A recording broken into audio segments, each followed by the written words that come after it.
we got mail. We got lots of mail. I love mail, just in case any of you are thinking that you might want to send me something. I think I've got about 5 or 6 more pins that we got to add to the backpack. Before we get into that, I just want to thank those who have come on to the membership, bought into the membership. If there's any more, come on board. Help me keep this going, right? Help me keep this going. I don't think not to do it because somebody else will. That's just not a good way to think about that. I'd like to be doing this full time. So if you can, come on board. It's not much, right? I'm not asking for a whole lot. There's three tiers, I guess you call it, but I've named them all clans. There's the White Birch Clan, the River Clan, and the Swan Lake Clan, right? So come and be part of the clan. For those that have already, thank you very much. Without further ado, let's get into the mail. And there is a letter I want to read, the littlest one. Very exciting, right? It's very exciting. I'm so excited about these pins. Like, even when I get them. I'm a sensitive. I am an empath, and it's just been nothing but warmness coming through these envelopes, right? New Jersey. Greetings from New Jersey. Send a pin for your backpack. Hope it gets to go on. I hope it gets to go on a squatching adventure. New Jersey has had a share of Bigfoot sightings.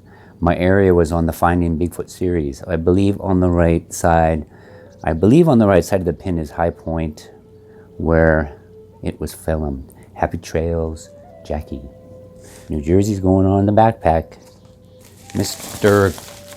Peter. Mr. Peter. Oh, where's that little pin? Oh, it's there. There it is. There it is. Okay. California. Another one from California. He says, hi, hello, Robert. Sorry you have another pin from California. I don't mind at all. California, right? California, that West Coast. California, Oregon, Washington. There's a lot of encounters and experiences along that West Coast. I grew up in the state of Maine, lived there for 49 years of my life. The Maine state bird is the chickadee. It is terrific to see in your videos, and especially great to hear. I miss them. I love it when you talk to them. I hope this letter finds you well. This is in memory of your mom. Your friend, Peter. Thank you, Peter. California. Right? It's all good. It doesn't matter if there's 20 coming from California. I want to do a little shout out to Steve, Mr. Wolf. This is amazing. This is a homemade pin. A homemade pin. Wow, check that out. It's got a wolf's head. Loves SLB. A friend of his that she's got a channel. He had asked me to do a little bit of a shout out to her, an acknowledgement to the lady that made his pin to send to me, and her name is Sibylla, and she does have a website, and I believe it's called Sketching Encounters. She's an artist. She sketches. People tell her she interviews people, and she sketches their encounter. Thank you very much, Steve. And I believe that's Indianapolis. So yes, Indianapolis. Okay, we're gonna go on to a nice little pretty box. This is from Kelly, and she knitted this. My mom did that her whole life, right up to the point of her leaving us. And there's 30-some grandchildren, 20-some great-grandchildren, and then, there's about 13, 14 great-grandchildren. And every single one of them has something she's knitted or crocheted, whether it be a blanket, baby blanket. They all have 1 or 2 or more pieces of something she knitted and crocheted. But she also did the traditional beadwork, the leather work with the moccasins and the beadwork and quill work. She was a teepee maker. She made teepees, and yeah, so the knitting it's such a wonderful thing, right? And thank you very much, Kelly. Apothecary spray, warming herbal rub. and soothes hard-working hands. Yeah, I got hard-working hands. This will come in handy, trust me. Wonderful, beautiful stones. I am a rock collector, just so you know.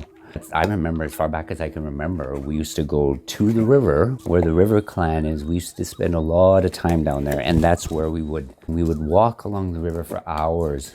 And if we camped there for days, I mean, every day we would be walking along the river. If we weren't in the river swimming, we were collecting rocks and all kinds of unique driftwood and you name it. So Kelly is from New Hampshire. New Hampshire? New Hampshire's on the backpack. She's had an experience, and I got her okay to read it to you. I had a few experiences in my time. One kind of still leaves me a little perplexed. When I was in junior high school, I'm now 50 years old. I got you beat by almost 5 years.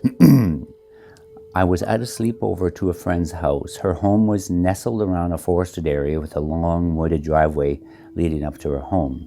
Her parents were out that night. We decided late at night, or maybe early morning, to wander outside for a walk in the full evening air. I believe it was a full moon because the lighting outside was reasonably visible. As we walked around, we decided to walk down the driveway and back, talking and laughing as we went. On the return trip up the drive, we heard running footfalls on the leaves to an adjacent trail off the driveway. I could only make out the general shape of its form. The head, shoulders, sort of a trunk, extremities, and that it was a rather dark figure standing shorter than us, but maybe about 2 dogs high in height. What stood out the most was the eyes. They were glowing red. Weird, right?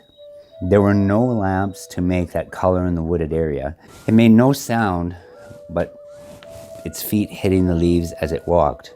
It walked with an awareness, a special awareness too. It kept the same distance to us as one would in an aura distance of respect from one person to another. If we sped up a bit, it matched. If we slowed, it matched. I did not feel threatened, but the eye coloring was a bit disconcerting.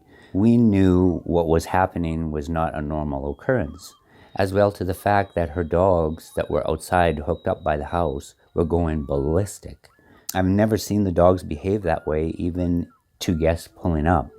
She had a garage up closer to the house that had a single light over the door. As we made it back to the house, we hurried as we saw we were closer to it. We passed the light's beam of light, but as I stepped to look back, I saw the eyes had stopped right before the light beam, never entering the light shine, never entering the light. We went in and excitedly discussed the occurrence to try and make sense of what just occurred to us. The dogs eventually settled down, but we never forgot that night. None of the adults believed us. My friend had written it off mentally as having been a ghostly presence of one of her large deceased dogs. Not so for myself. I remember its energy as being like nothing comparable to everyday objects or other animals. It felt excited but intense energy in general, with the only way I can put it as having an awareness and clarity of being. I have not returned to that area in some time, but think about that day often. Whenever I did return to the area as a young adult, I felt strangely indifferent energy, one of warning, one that made me nauseous and warned me in my head to stay away. I could tell when I was in the vicinity of that area by any direction, by the feeling, even if I didn't have awareness of being near there. I don't know why the change occurred in the not so welcoming manner of the energy. I would never dream of harming anything. I respect them and all things. Whatever the presence was, I feel in my heart that it was possible, I say, Sasquatch, due to the knowing feel of the energy presence and the intelligence in the pacing of movement with us, as well as how it knew not to enter the light, or it would have been seen fully.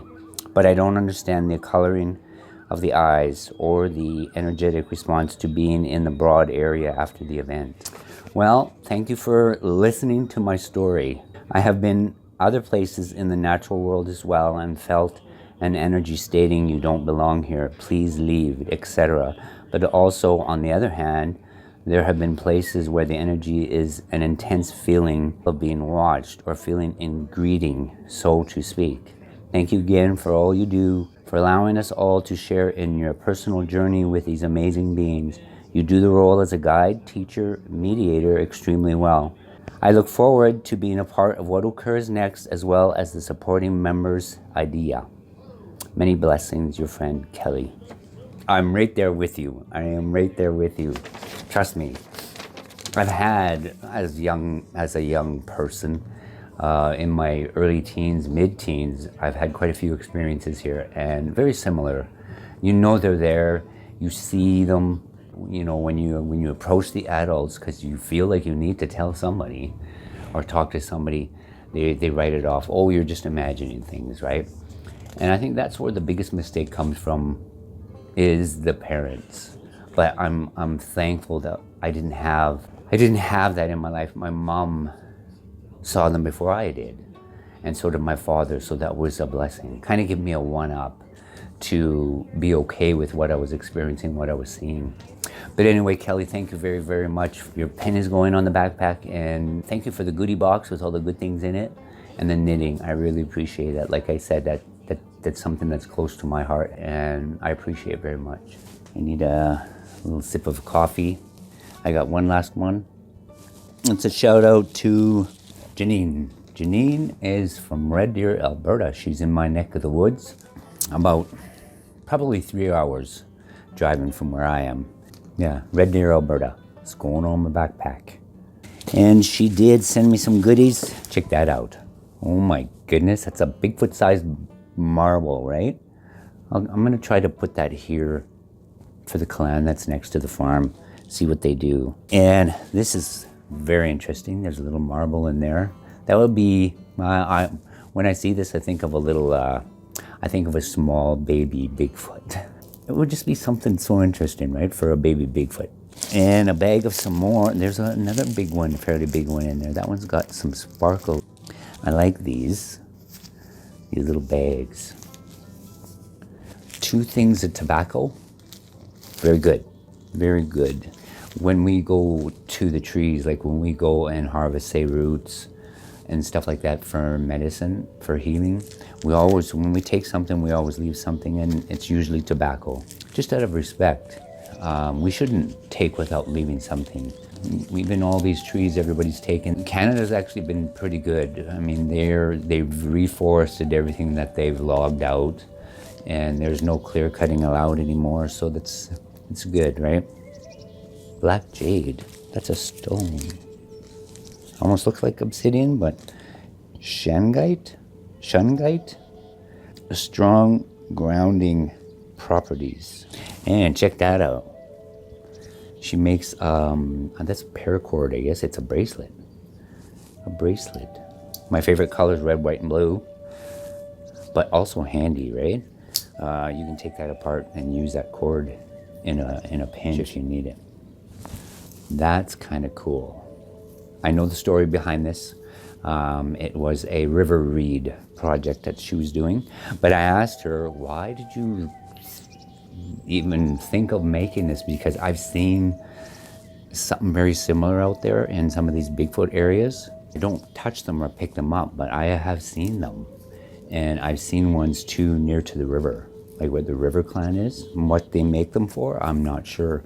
They could be just ornamental, or could be another territorial marker. Hang that in the tree, and another Bigfoot would know a Bigfoot made that, right? All right, there you go, everybody. So I've got 5 new pins to put on the bag, but thank you. Keep them coming. Keep the pins coming, you guys. I think it's important. I really, really do. And we'll leave it there. Again, if you can, come and join the membership. It's not that much, right? It's not that much money. If there's any new subscribers, thank you for being here. Thank you for subscribing. Everybody take care, stay safe, and we'll see you in the trees. Bye for now.